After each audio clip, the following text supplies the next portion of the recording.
A ver.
Bueno, ¿alguien conoce esta canción? Sí, licenciado. En las iglesias No, la escuchaba. licenciado. Sí, con las iglesias, a ver. Es una oración, licenciada. Es una oración, el Dios te salve. No, licenciada. Así es, ¿verdad? Es una oración. Es salve gregoriano, dice María José. Es la oración de la salve, ¿verdad? Ajá. Y fíjense que está cantada en latín, ¿verdad? En latín se llama Salve Regina. Y entonces, lo que pasa es que toda la liturgia de la misa y todo, antes se hacía en latín. Entonces, pues obviamente no fuera que todos hablaran latín, sino que se memorizaban las respuestas y las canciones, ¿verdad? Bueno, pues resulta que esta canción la entró cantando a la capital de Guatemala el ejército que encabezaba Rafael Carrera, cuando venían para exigirle a Gálvez que renunciara. ¿Por qué creen ustedes que era importante para ellos cantar esta canción? ¿Qué significado tenía?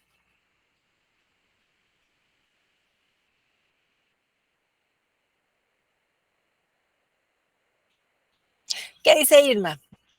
Tal vez venían, bueno, en su creencia venían con el apoyo de Dios, de la iglesia. Bien, ahí sí que sentían que venían con el apoyo de Dios y de su iglesia. Pero ¿por qué más? A ver, ¿qué dice Viviana? Porque tenían fe de que iban a salvar el país y que iba a ser un mejor país para que hubiera paz y armonía y todo acá en el país. Ah, ok, gracias, Vivi. A ver, ¿alguien más?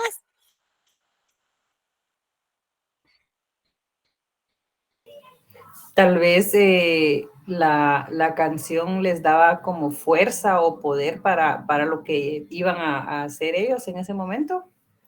También, ¿verdad? Gracias, Blendy. Pues fíjense que para ellos era bien importante, ¿verdad? También porque como los liberales durante sus gobiernos habían atacado a la iglesia, sacaron al arzobispo, órdenes religiosas y así. Y además, muchas de las medidas que habían sido tomadas por Gálvez en su gobierno habían afectado al pueblo, ¿sí? Gálvez era liberal. Entonces era como decirle también, bueno, ya no queremos liberales, ¿sí? Queremos que se restablezca todo como funcionaba antes, ¿verdad? Antes estábamos mejor. Bueno, nos vamos a pasar entonces a la presentación. Licenciada, disculpe, ¿cómo dijo que se llamaba? Ah, esta es la salve. Fíjese que en latín se llama salve reina. Se la voy a escribir aquí en el chat porque así aparece en el libro. Fíjese, entonces cuando ustedes vean qué dice esto, dice, sí, es la salve, sí, la que nos puso la Lick en la clase, sí. De todas maneras, ahí se las voy a compartir. Gracias. Sí, se convirtió casi que en el himno nacional, va para ese grupo. Bueno, entonces hoy vamos a hablar acerca del periodo conservador. Nosotros nos vamos a ubicar en el capítulo número 16. Ese capítulo empieza en la página 213 y se llama Régimen Conservador y Fundación de la República de Guatemala. Al periodo conservador también se le ha llamado restauración conservadora, porque restaurar algo es como volverlo a poner como estaba, ¿verdad? Restaurar, restablecer. Entonces es como regresar a las cosas como estaban antes de la federación. Hay también algunos que le llaman la reacción conservadora, ¿verdad? O sea, cómo fue que pelearon para quitar a los liberales, en fin. También se le conoce como gobierno de los 30 años. Obviamente duró más, ¿verdad? Son 33 si hacemos la cuenta del 38 al 71, ¿verdad? Pero así se le ha llamado. Entonces, para poder hablar del periodo conservador, primero pues vamos a hacer referencia a los últimos suspiros, ¿no? De la federación. Bueno, entonces, el ejército que comandaba Rafael Carrera entró en la capital el 31 de enero de 1838. Entre sus consignas, ya yo creo que muchos de ustedes han participado en alguna manifestación o protesta o han visto en la tele, han oído en la radio, que siempre dicen consignas, ¿verdad? Y entonces la principal consigna que traía ese ejército era viva la religión y muerte a los extranjeros. Viva la religión, pues como que nos queda más claro, ¿verdad? Pero ¿por qué también muerte a los extranjeros? ¿Por qué creen ustedes?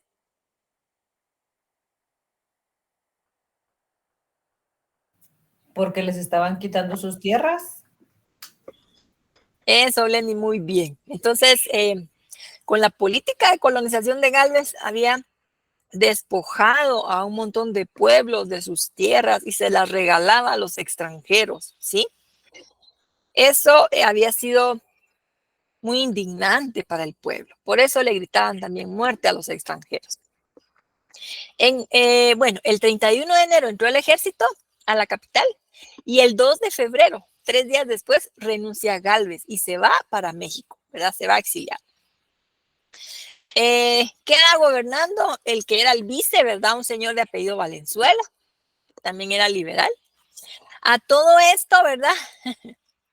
La federación ya estaba tambaleando. Morazán seguía gobernando, pero su segundo periodo de gobierno ya había terminado, o sea que ya todo lo que estaba haciendo ya era ilegal, ¿verdad? Bueno, en mayo de ese año, el Congreso Federal emite un decreto en donde deja libertad a los estados centroamericanos de organizarse como mejor quisieran, es decir, si querían seguir perteneciendo a la federación o si se querían separar, ¿verdad? Ya declararse repúblicas independientes. En febrero del siguiente año fue la última vez que se reunió el Congreso Federal, emitiendo el decreto de disolución de la federación. A todo esto, cuando los liberales vieron que la fuerza que tenía el ejército comandado por Rafael Carrera, el liderazgo que él ejercía, pues, y su astucia y todo, ¿verdad? Pactaron con él.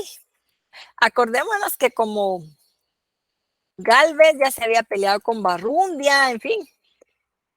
Entonces a los liberales no les interesaba si Gálvez ya se había ido y todo, y por qué había renunciado. Entonces Barrundia pactó con Carrera para pedirle que los ayudara a derrotar a los criollos de los Altos. ¿Se acuerdan ustedes que ellos se habían declarado independientes de Guatemala, verdad? Y que eran un sexto estado de la federación. Entonces Carrera dijo, va, está bueno, yo los apoyo, pero aquí van 6 puntos para que me los concedan, ¿verdad? Primer punto, abolición del Código de Livingston, que como vimos, al pueblo le molestaba mucho cómo se había aplicado el Código de Livingston. Segundo punto, protección a la vida y a la propiedad. El tercero, retorno del arzobispo y de los religiosos que habían sido expulsados. Cuarto punto, abolición del tributo personal. Acordémonos que ese impuesto personal también indignaba mucho al pueblo, porque Gálvez estableció el mismo costo, digamos, para toda la población y no era tan fácil de pagar, ¿verdad? Por todos. Entonces, eso hacía que muchos fueran a la cárcel, ¿verdad? Punto quinto, amnistía para los que habían sido expulsados del país cuando llegaron los liberales.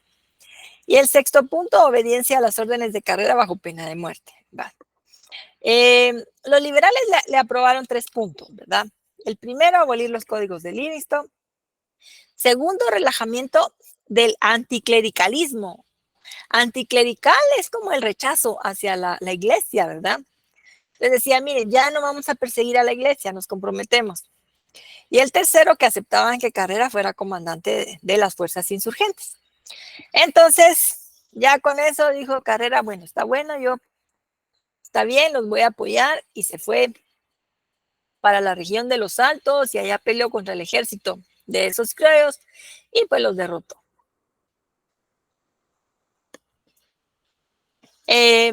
Comienza entonces a partir de 1838 el periodo conservador, en donde don Rafael Carrera Iturcio se va a mantener como el principal personaje. Van a decir ustedes, bueno, pero no, que no es historia oficial. Realmente en esta etapa del periodo conservador vamos a ver por qué Rafael Carrera fue tan importante. Él fue un personaje que contribuyó a pacificar la región, o sea, no solo Guatemala, sino que toda la región. Entonces, don José Rafael Carrera Iturcios fue un mestizo de origen muy humilde, su familia era muy pobre. Él nació en la capital, en el barrio de La Candelaria. Su papá trabajaba como boyero, o sea, él arriaba bueyes. Y su mamá, doña Juana, trabajó un tiempo haciendo limpieza en casas y luego puso un puesto de listones, hilos, todo eso, ¿verdad? En el mercado central. Rafael se enlistó en el ejército de la Federación cuando tenía 14 años, porque iba siguiendo a su hermano mayor, que también quería hacer eso, ¿va? Entonces lo aceptaron, pero iba como tamborilero. Y entonces, más adelante, ya empezó como soldado y fue aprendiendo y fue ascendiendo y llegó a ser sargento. Cuando se disolvió el Ejército Federal, se queda sin trabajo, pues tuvo varios empleos, estuvo trabajando con un señor francés que era político y pues ahí le fue enseñando, ¿verdad? Cosas de la política. Tuvo ahí diferentes trabajos, ¿verdad? Y como podía ir sobreviviendo hasta que se fue con unos comerciantes al departamento de Santa Rosa. Allá empezó a comprar cerdos, los compraba en el campo y los iba a vender a los mercados. Entonces tenía una forma de vivir bastante honesta, ¿verdad? Su empleo, y pues así empezó él a ir haciendo su dinerito, a ahorrar, en fin. Lo que le ayudó para que la gente de Santa Rosa lo fuera aceptando, porque la gente era muy desconfiada cuando llegaba gente así de la capital, ¿verdad? Fue que se hizo amigo del padre Akeche, que era el padre de ahí de Santa Rosa. Entonces, pues el padre ahí lo fue guiando, ¿verdad? Y también lo apoyó para que lo aceptara su futuro suegro. Fueron a pedir la mano de Petrona García, una chica ahí de la que se había enamorado joven Rafael. Y pues sí lo aceptó el suegro, ¿verdad? El suegro pues era un señor que sí tenía su dinero, ¿verdad? Tenía tierras, tenía ganado, tenía una casa en el centro de Santa Rosa, en fin. Entonces, se casa con doña Petrona, en fin. Fíjense que, ¿cómo es que empieza el liderazgo de Rafael Carrera? Pues era buena onda con sus vecinos, sus conocidos, sus amigos. Cuando sabía que alguno de ellos lo habían metido preso o que le habían quitado su herramienta porque no había podido pagar el tributo, él juntaba el dinero y lo iba a sacar, iba a pagar. Entonces, obviamente había muchas personas agradecidas con él, ¿verdad? Era solidario. Y también en una oportunidad el pueblo quería linchar al gobernador porque los obligaba a que trabajaran en la vialidad y en fin. Entonces la gente estaba indignada, lo querían linchar. Y como ustedes sabrán o han visto, ¿verdad? Cuando un pueblo está enardecido que quiere linchar a alguien, es muy difícil convencerlo para que no lo haga, ¿verdad? Pero el padre mandó a llamar a Rafael y entonces él le habló a la gente y le dijo, muchachos, cálmense, cálmense, ¿verdad? Ya relájense, mejor váyanse a su casa. Y sí, se fueron, ¿verdad? Entonces, fue, digamos, dándose a conocer, fue ganándose el respeto de la gente. Cuando viene la epidemia de cólera, Rafael se fue lo mandaron a cuidar, con un batallón, lo mandaron a cuidar un pueblo, ¿verdad? Por lo de los cordones sanitarios. Pero después se molestó con el gobierno y pues empezaron a armar una revuelta, o sea, era un movimiento campesino y guerrillero, ¿verdad? O sea, empiezan a actuar así en la montaña, reunirse, atacar a los soldados, ¿verdad? De Gálvez. Y el movimiento fue creciendo. Bastantes comunidades, aldeas, caseríos se les fueron uniendo. Y el ejército que llegó a la capital en enero del 38, se calcula que eran 12,000 hombres, ¿verdad? Que venían con él. Obviamente, campesinos, pobres, no se trataba de un ejército entrenado ni con armas, ¿verdad? Sino que pues traían sus machetes, traían palos, ondas, ¿verdad? Entonces, pero que ya estaban indignados por muchas políticas de Gálvez que les habían afectado y que Gálvez no se daba cuenta, ¿verdad? Como presidente no los consideraba, ¿sí? Al contrario, cuando había levantamientos les mandaba al ejército para que los reprimiera, ¿verdad? Entonces hizo que esa indignación creciera bastante, ¿verdad?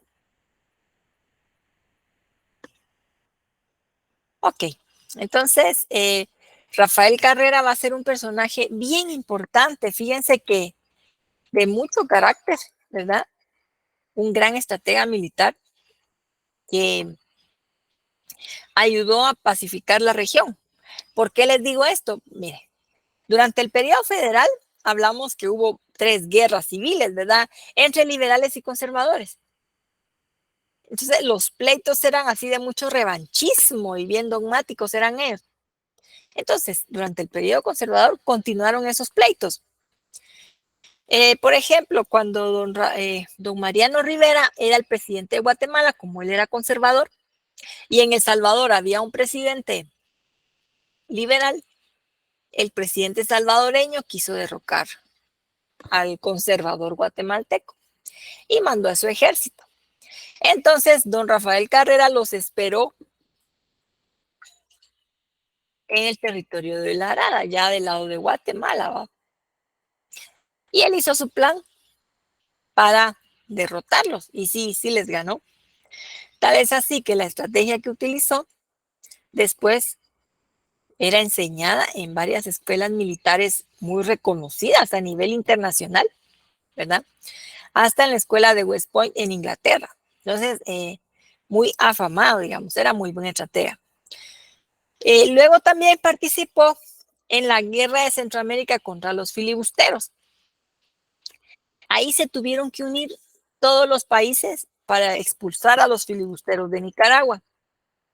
Y fíjense que todo el problema en Nicaragua empezó por los pleitos entre liberales y conservadores, porque tenían un presidente conservador y los liberales lo querían fastidiar. Y entonces se trajeron a 200 mercenarios de Estados Unidos para que vinieran a fastidiar al presidente conservador. Y después trajeron más y más, hasta llegaron a más de 2,000 mercenarios, o sea, matones así pagados, ¿verdad? Así que a sueldo. Entonces, los mismos liberales provocaron un gran problema porque después se vino para Nicaragua el jefe de toda esa gente, que era William Walker, y derrocó al presidente nicaragüense y él se nombró presidente, decretó que el inglés era el idioma oficial de Nicaragua y ya se estaba apoderando de ese país, ¿verdad? Lo que tenemos que saber es que antes de que el canal fuera construido en Panamá, la opción principal, la que se veía más adecuada, era hacer el canal en Nicaragua. Por eso tenía una importancia geoestratégica, ¿verdad? Fundamental. Sus países vecinos, asustados, ahí sí que tuvieron que hacer a un lado sus diferencias ideológicas y unirse todos, ¿verdad? Guatemala, Salvador, Honduras, Costa Rica, para expulsar a esos filibusteros, ¿verdad? Para evitar precisamente que después se quisieran dominar a las demás naciones, ¿verdad? A los vecinos. Bueno, obviamente para Carrera todo lo que oliera al liberal le molestaba, le desagradaba, ¿verdad? Bueno, Carrera pues gobernó durante 2 periodos, o sea, él realmente no estuvo durante todo el periodo conservador gobernando. Gobernó de 1844 al 48 y del 55 al del 51 al 65. Entonces, es electo en el 44, ¿verdad? 1844. Empieza a gobernar, siempre buscando cómo, pues, devolverle sus beneficios, sus privilegios a la iglesia. Y fíjense que su gobierno dice, nosotros aquí en Guatemala nunca se rompió, ¿verdad? Con la federación. Y entonces se emite un decreto, que es el decreto de fundación de la República. Ahí se dice, bueno, a partir de hoy Guatemala va a ser una república independiente y además queda desligada para siempre de la federación, ¿verdad? Y no le interesa en un futuro tampoco volver a pertenecer y en fin. Entonces, por eso Rafael Carrera es el primer presidente de la República de Guatemala, ¿verdad? Porque en su gobierno se va a emitir ese decreto 21 de marzo de 1847. Los conservadores también redactaron su propia constitución, pero van a ver ustedes, es que es bien chistoso, porque como no se llevaban con los liberales, lo que hicieron, ¿verdad? Los constituyentes fue decir, bueno, no, como para los liberales era un tema bien importante la constitución política para fundar un nuevo proyecto político y en fin. Entonces lo que hicieron los conservadores fue que aprobaron una nueva constitución que era conservadora, pero no la nombraron constitución, la nombraron acta constitutiva, ¿verdad? Y entonces una constitución de 18 artículos, compuesta por 18 artículos, va bien corta. En sus primeros artículos establece deberes y derechos de los ciudadanos. Eso es algo muy avanzado para su época. Se estableció un Consejo de Estado, ¿verdad? Que eran asesores del presidente. También establecía cuántas personas iban a conformar el Congreso y cuánto iban a durar en su cargo. En el año 1855 es reformada el acta constitutiva para nombrar a don Rafael Carrera como presidente vitalicio. ¿Qué significa presidente vitalicio?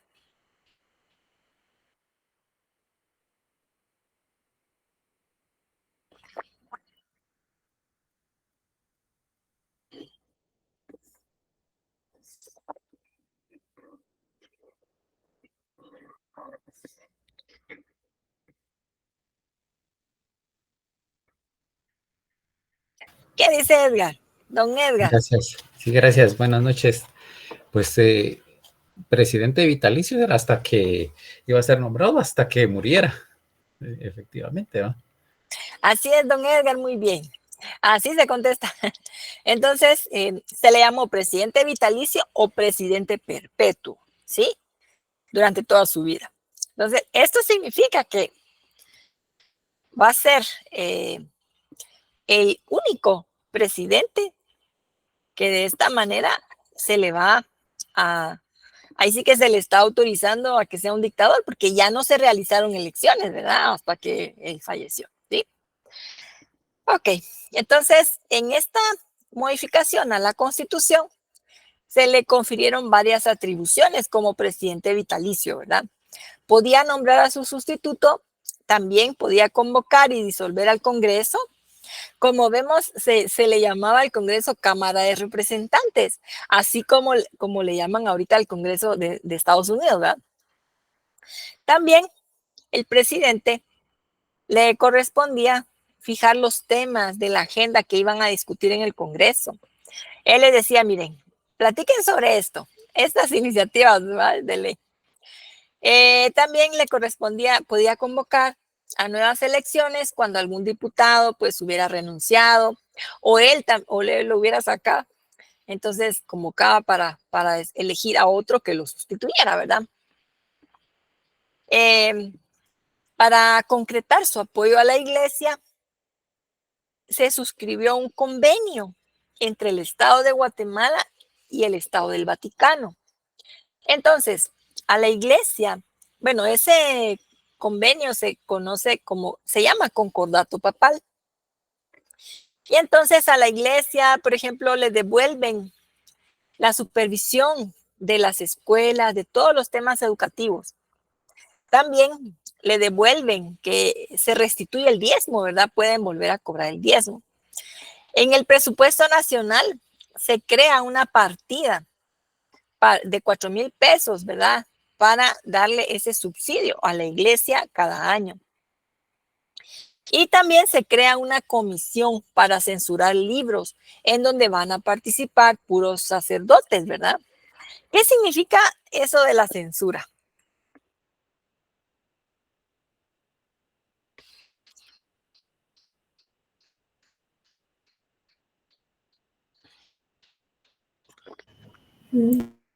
No mostrarlo, licenciada.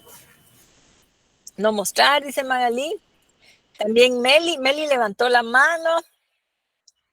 Yo digo que era ocultar algunos libros que a lo mejor hablaran de él o en contra de él, ¿verdad? Ok. Se me figura eso.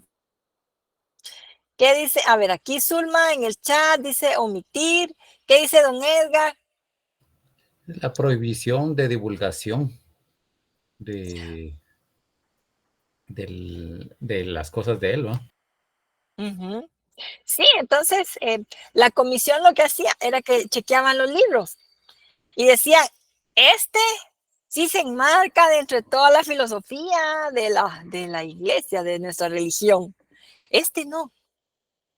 Contraviene todo y pues son puros herejes y en fin, ¿verdad? Entonces, estos no. Prohibido que entren a Guatemala, ¿verdad? Ve. Ok, entonces, y a cambio de eso, pues el gobierno de Guatemala podía opinar sobre quiénes iban a ser nombrados obispos en Guatemala. En cuanto a la educación, como recordarán ustedes, ese fue un aspecto muy importante que trabajó Gálvez, ¿verdad? Se enfocó bastante en ir creando un sistema educativo. En la época de Gálvez también se creó la secundaria, ¿va? Ese nivel no existía antes. También se enfocó mucho en incluir materias de tipo científico, ¿verdad? En donde los estudiantes fueran estudiando los últimos avances, ¿no?, de la tecnología, la ciencia. Y se les enseñaba el catecismo, un catecismo político en el que se les hablaba sobre la democracia, los valores de la democracia, la libertad de conciencia, libertad de pensamiento, de expresión, todo eso, ¿verdad? Los valores, el respeto, la tolerancia, en fin. Pero en la época conservadora se deroga la ley de instrucción pública de la época de Gálvez y entonces se aprueba una ley que se conoce como Ley Pavón. Esa Ley Pavón, así se le ha llamado porque lleva por el apellido del asesor, ¿verdad?, que propuso esa iniciativa de ley. Y entonces resulta que con esta ley se le devolvía a la iglesia, ¿verdad? Esa función de supervisar y encargarse de todo lo que fuera que tuviera que ver con la educación.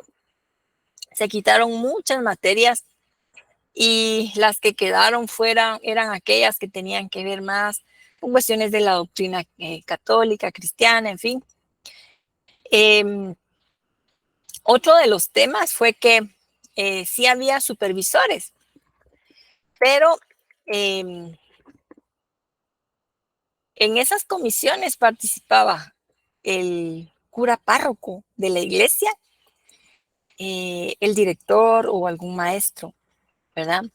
Las iglesias estaban asignadas, las escuelas estaban adscritas a la parroquia de cada lugar, ¿verdad? Así quedó en la ley. Entonces, imagínense, las supervisiones que se hacían era para ver si los contenidos que impartían los maestros se adecuaban a toda la doctrina católica, ¿verdad? Entonces, pues ahí no hubo mayor avance científico, ¿verdad? En cuanto a los contenidos que se impartía a los chicos, ¿verdad? En cuanto a la universidad, Carrera dijo, bueno, hay que cerrar la famosa Academia de Estudios, que era así el baluarte y lo que presumía Gálvez, y entonces vamos a reabrir la universidad, pero va a ser Universidad de San Carlos de Borromeo dentro de los criterios eclesiásticos que venían funcionando anteriormente. En cuanto al tema de Belice,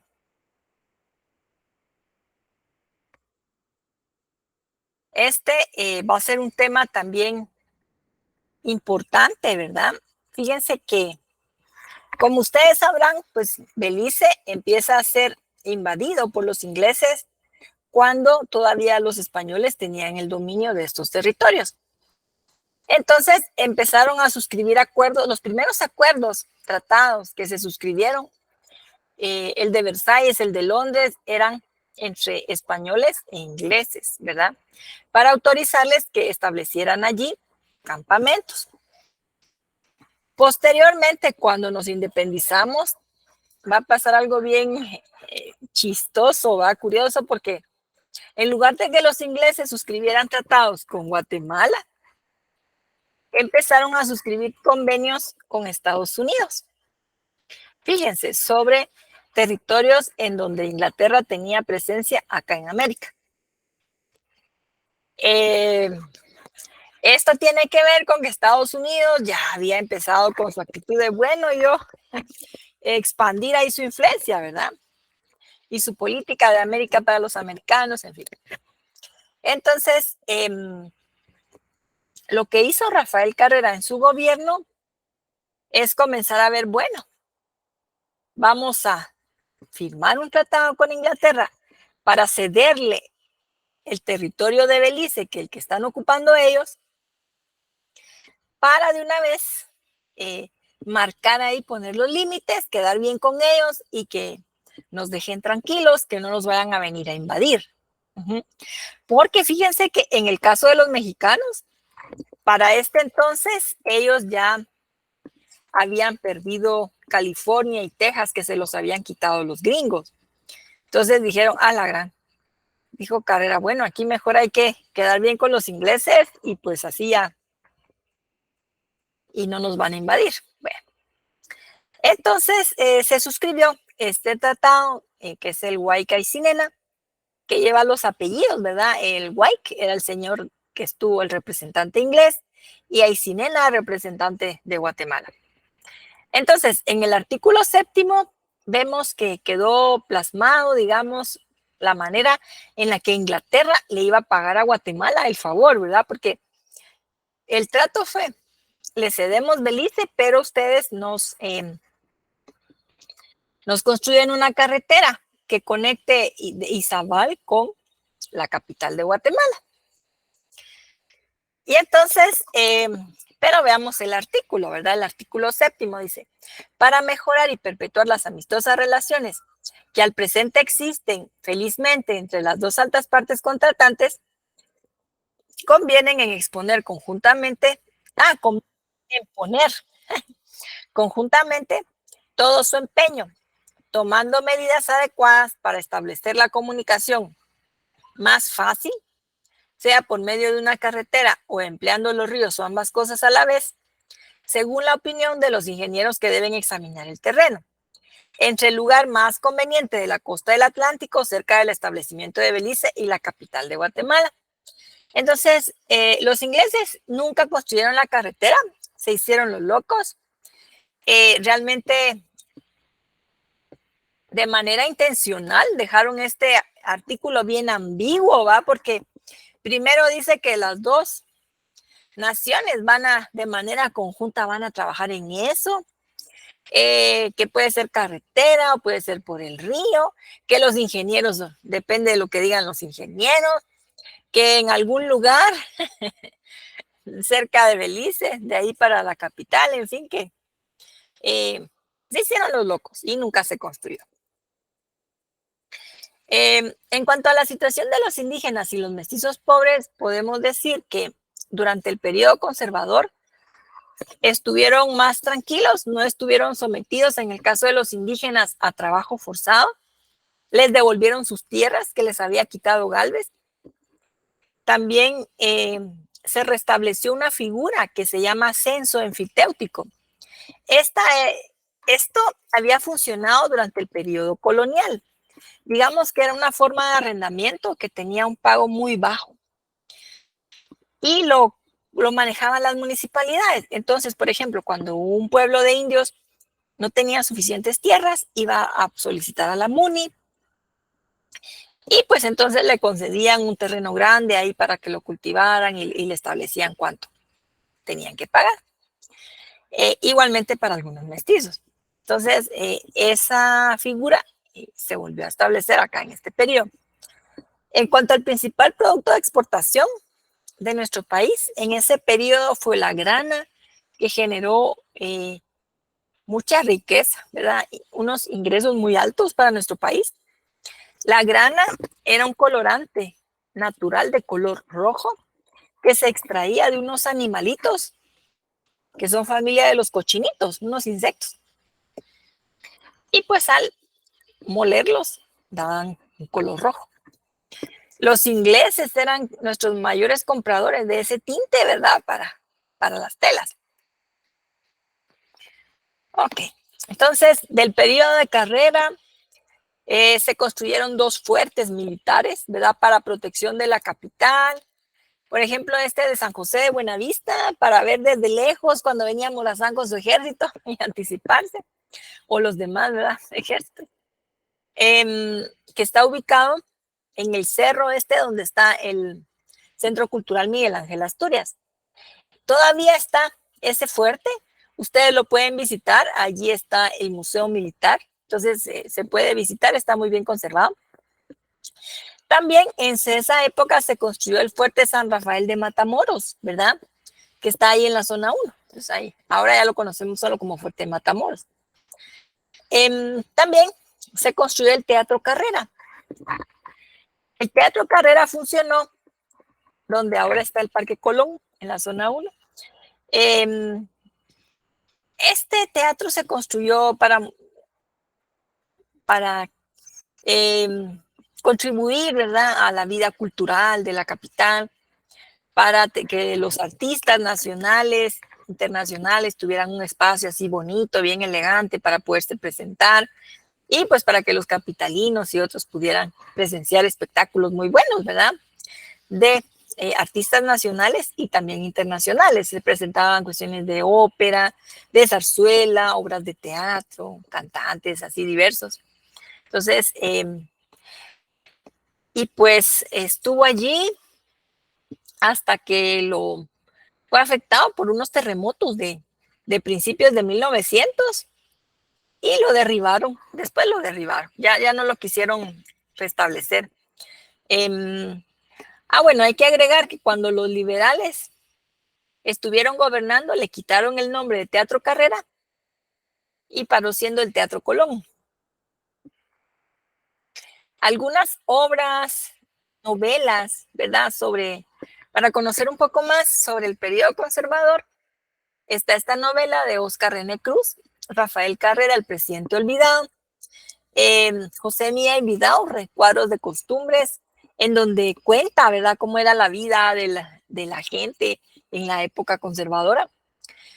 También La montaña infinita, de Fernando González Davison, que es una novela histórica. Ahí va reconstruyendo cómo era la vida de Rafael Carrera cuando era niño, adolescente, la relación con sus hermanos, sus papás, con cómo se empieza a ser amigo de los sacerdotes y empiezan a armar su movimiento, ¿verdad? Bueno, ok, entonces, ay, qué bueno, sí llegamos al contenido. Si tienen comentarios, dudas, van a disculpar que yo ahí corriendo, pero sí necesitaba llegar hasta acá. Bueno, sí, digamos, si tienen comentarios, dudas.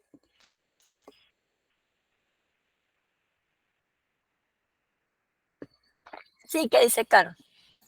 Buenas noches, licenciada, con una duda. Cuando se le vendió Belice a los ingleses, ¿se quedó con la nacionalidad guatemalteca o automáticamente se pasaron a la inglesa?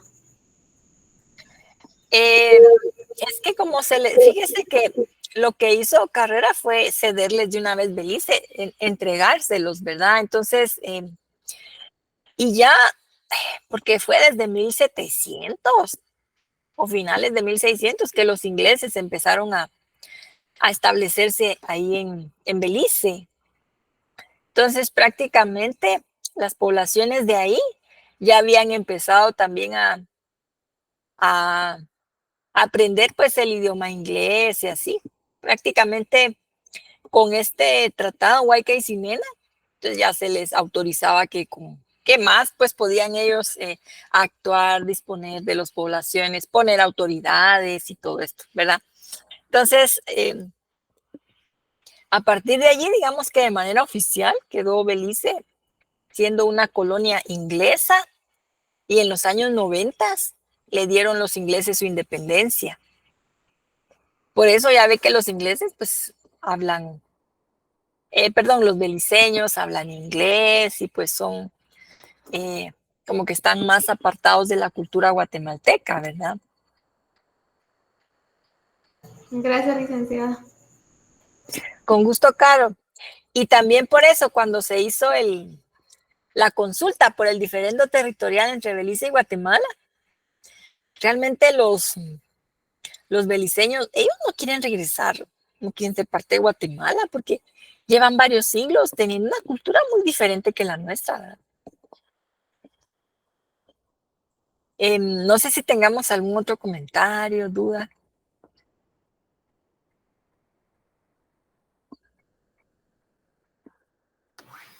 Ligda, yo tuve la dicha de ir a los Cayos de Belice y me di cuenta que sí su cultura es muy diferente, sus comidas, sus bebidas, todo, y hablan su idioma, se podría decir, el inglés y español, perdón.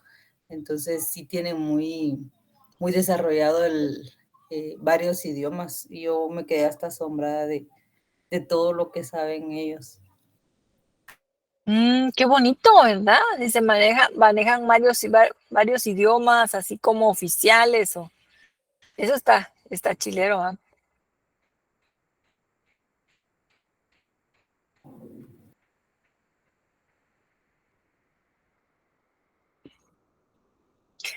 A ver, ¿alguien más que nos quiera comentar o hacer alguna o consultar?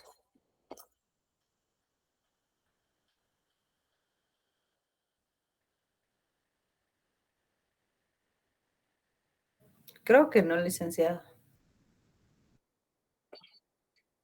Ahí estamos. ¿Qué dice Vivi? Licenciada, perdone, en el gobierno de Rafael Carrera fue que él nombró el día 8 de diciembre como feriado en todo el país por la patrona principal de la República y ahí fue donde él en su gobierno tomó la Salve Regina como himno nacional, ¿verdad? Sí, porque el 8 de diciembre es el día de la Inmaculada Concepción. Entonces la nombró patrona del país. Gracias. Con gusto. ¿Qué dice Kevin?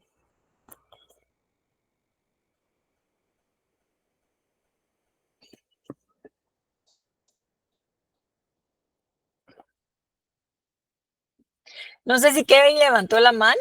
No. O habrá sido por accidente. Bueno, chicos, entonces les deseo feliz fin de semana, que se la pasen bien, que puedan descansar, ahí vayan avanzando, ahí cuando puedan leyendo contenidos de sus cursos. Gracias, Lida. licenciada. Feliz noche, feliz fin de semana. Feliz noche, licenciada, muchas gracias. Feliz fin de semana. Disculpe una pregunta. Noche, Lida.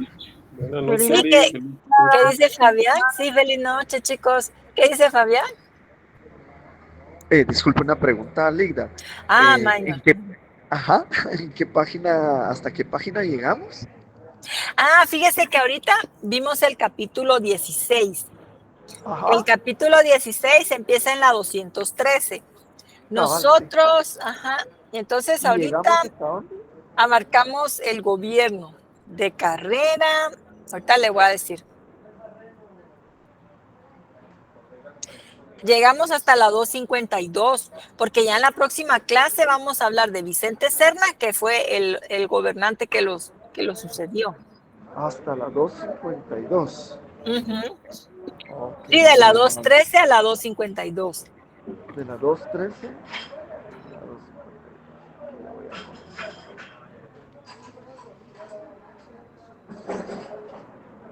Muy amable, licenciada, le agradezco mucho hoy.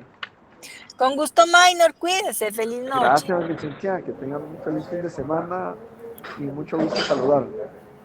Buenas noches, licenciada. Descanse. Feliz fin de semana, Lida.